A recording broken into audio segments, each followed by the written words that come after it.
Hi, this is Chef Megan with the Edible Schoolyard New Orleans. I am making this video for all my middle schoolers out there who are interested in baking, and also for any parents who want to bake with their kids. Today we are going to make peanut butter swirl brownies. Now we are making this recipe for two reasons. The first reason is that it requires using a double boiler, and that is a technique that I want to teach y'all because it comes up in a lot of brownie recipes or chocolate recipes. And the second reason is because my stepdad had a birthday a few weeks ago. I'm very late on this, but he really loves peanut butter chocolate desserts, and so I wanted to send him something nice, a little gift. So at Green Charter, we have something called Baking Club, and that is the opportunity for middle schoolers to come in every week, bake something delicious, learn how to bake, try the food, but also to give some of what we make to teachers, to other students, to coaches, to anyone in the building who we think might appreciate a little treat. So baking has a lot of benefits besides just being able to eat really delicious things. The act of baking itself is very calming, very therapeutic. The act of doing something nice for someone else, for making something for someone else, which is called like altruism, is also very therapeutic. It makes us feel better. It gives us a sense of well-being and just a greater sense of gratitude also. And so baking is something that I think a lot of people are probably doing in these times, in this quarantine, and it's a great activity to really help us get through times like this. So the first thing we always do when we are making a recipe is go through our ingredients, make sure we have everything we need and everything we need prepped. So there are three parts to this recipe. There's the brownie batter, there's the peanut butter batter that gets swirled on top, and then just a topping of chocolate chips. So we have our chocolate chips for the top. For the peanut butter batter, we need peanut butter, probably creamy would be best. We need sugar, and 1 egg for the peanut butter, some vanilla, and a little bit of salt. Now for the brownie batter, we need a lot of the same things. We need salt, we need 2 more eggs, we need the vanilla again, I'm sure we need the sugar again, but then we also need butter, flour, and unsweetened chocolate cut into chunks. So often the first two things we do when we're baking is preheat our oven and get our pan ready. So I preheated my oven to 350 degrees, and now I'm gonna work on my pan. Now this recipe calls for an 8 by 8 baking pan, which I don't have. So I'm gonna take out my trusty presidential ruler here and see how big this pan is. And this one is 7 by 10. So an 8 by 8 is 8 times 8 is 64. 7 times 10 is 70. I think it's gonna be okay. Our brownies might be a little thin, but it should be fine. So what I'm gonna do is line this with parchment paper. If you don't have parchment, it's not a big deal, but parchment does make it much easier to get our brownies out of the pan at the end. And then you can just take a stick of butter or a little piece of butter, and we're just gonna grease that parchment paper, which is kind of a pain actually. So you can either grease your pan or grease your parchment paper. Okay, so the first part of the recipe is making the peanut butter batter topping that we're gonna swirl in. So all we need is a bowl, a whisk, and our measuring cups and our measuring spoons. Remember, your cups are the big ones, your spoons are the small ones. Whenever you see the word spoon, you want to use these. Whenever you see the word cup, you want to use these. So the first thing we need is 3/4 of a cup of peanut butter. So remember, not very often is there a 3/4 cup scoop. So what do you have to use? You have to use the 1/4 cup. And how many do we need? 3. So there's 1. Let me grab a spoon.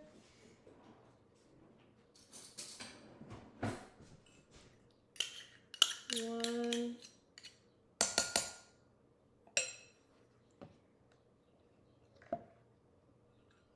2, and 3. So I've never made these brownies before, so we're gonna see how it turns out, but in my opinion, peanut butter and chocolate is one of the greatest combinations of all time. So I'm sure it's gonna be delicious. Next, we need 2/3 a cup of granulated sugar. So same thing. We're not gonna have a 2/3 cup measure, but we do have a 1/3 cup measure. So how many of those do we need? We need 2. So 1 and 2. We need 1 large egg. So make sure you don't get any of your shells in there. And if you do, you're gonna scoop them out with this. Don't try and use your fingers or a spoon, it's never gonna work.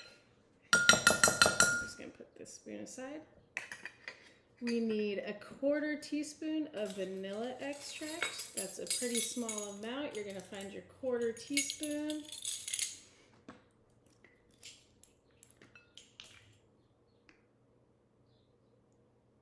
Add that in. Whoops, a little bit too much. And then a few pinches of salt. So we're just gonna do 1, 2, 3. All right, then we're just gonna take our whisk and whisk this all together. Okay, now we're gonna work on our brownie batter. So we have our chocolate that was melted in our double boiler. I washed all my tools that I used for the peanut butter batter because we're gonna need those again. So the first thing we're gonna add to our chocolate is 1 1/4 cup, 1 1/4 cups of sugar. So if I wanna use my 4th cup measure again, how many of those am I gonna put in? We're gonna put in 1, 2, 3, and 4. That makes 1 whole cup, and then 1 more. So that's 1 1/4 cup of sugar. We are going to add 2 eggs, 1 at a time. So we're gonna add 1 egg, and the reason we do it 1 at a time is because our chocolate might still be a little hot. We do not want our egg to cook. So we're gonna add it in and make sure we whisk it up really quickly.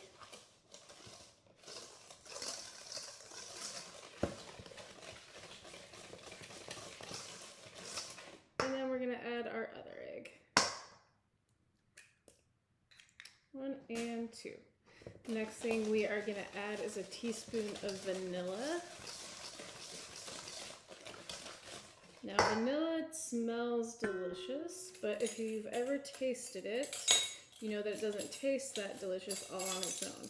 So sometimes we have the instinct to add more of something that smells good, but don't do it. Resist the urge. We just need 1 teaspoon of vanilla and then a 1/2 teaspoon of salt. Right. We're gonna whisk all this together.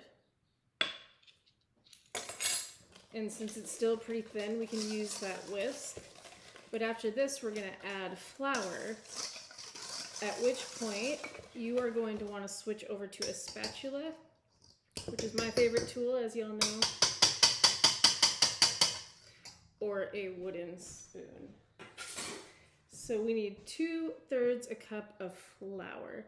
You will find that brownie recipes do not call for that much flour because they're kind of fudgy, they're less cakey. So we're gonna do 1. Remember to level it off with a knife or your finger. And 2. It's a good thing we did those dishes because we used all the same tools for that batter, all the same measurements. So I'm gonna stir this together, and then we'll get to move on to our next and final steps. Okay, so now we are gonna get our brownie batter in our pan. So I got a spoon for the peanut butter batter, and we're just gonna use the spatula for the brownies. So you're only gonna add about 1/3 of your brownie batter to the bottom of this pan. Don't have to be exact, but you just don't want to use all of it. It should be a thin layer. So you're gonna add about a third to the bottom of this pan. And like I said, the parchment's gonna make it easier later, but right now it's just kind of a pain. So you're gonna try and spread this around best as you can. And everything's gonna spread out in the long run, so it doesn't have to be perfect. This is gonna be good for me for right now, so that it's spread all across the bottom. And then you're gonna take some big spoonfuls of your peanut butter batter, and you're just gonna add it in scoops. Like that. And then you're just gonna add more of your batter, kind of around the peanut butter. I don't think this is like an exact science. Just gonna try and do our best here. I'm gonna add some more peanut butter.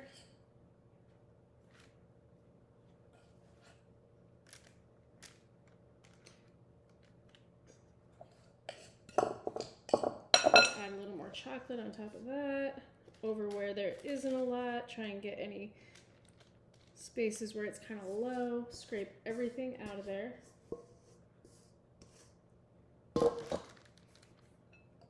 Use this to scrape the chocolate. I feel like I have a little too much peanut butter, but I'm gonna go with it. Put that right in the middle. And then we are gonna take a butter knife and try and kind of smooth this out, make it into swirls. I feel like mine is not going to be as pretty as the picture on the recipe, but that happens sometimes. As long as it tastes good, we're okay with it. I almost forgot one last thing. Once you have it all spread out as best as you can, you are going to take your chocolate chips and sprinkle them over the top. Now we can put it in the oven. All right, y'all, I just took these brownies out of the oven after about half an hour. They smell amazing. Let's see how they look. They look pretty good. Now, one way to tell if a cake or a brownie is done is to take a toothpick and to stick it in the middle. And if it comes out clean without any batter on it, you know that it is done. Now, sometimes it is hard to tell. This has some crumbs on it, but with brownies especially, we don't want to overcook them because they just get dry instead of being nice and gooey and fudgy. So I took it out. I think it looks pretty good. As long as there's not like batter all over your toothpick, you should be fine. Now, I'm not going to taste these because I want to give them all away, but I hope you guys make them and taste them and let me know how they are. Have a great day. Bye, y'all.